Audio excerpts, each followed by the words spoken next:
So guys, ito yung perfume of the day natin. Rips Imperial Blue. So sa mga mahilig mag-blind buy, sakto to para sa inyo. So buksan natin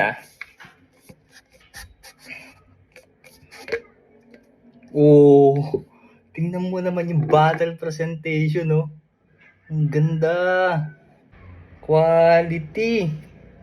So by the way guys, eau de parfum na din to. So magtatagal talaga siya sa balat.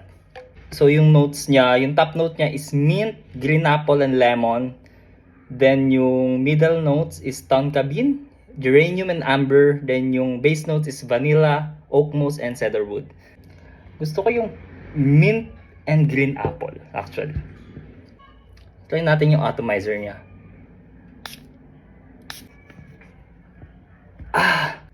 Ang bango!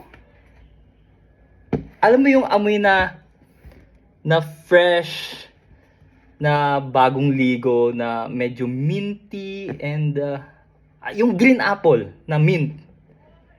Yun yung maaamoy mo dito. Bango niya. Inspired din siya by Versace Eros. Kung alam niyo yung amoy ng Versace Eros, ayun siya. Ayun.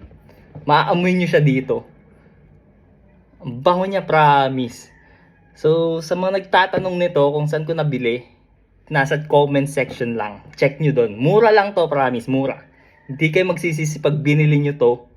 Kasi safe na safe siya sa blind buy. Ako, ang gusto ko talaga sa pabango is yung mga fresh lang, yung mga parang bagong ligo lang, ganun. Para alam mo yung maghapon ka sa labas, tapos parang amoy bagong ligo ka pa rin. Bottle pa lang. Champion na, ang ganda, Ganda ng bote.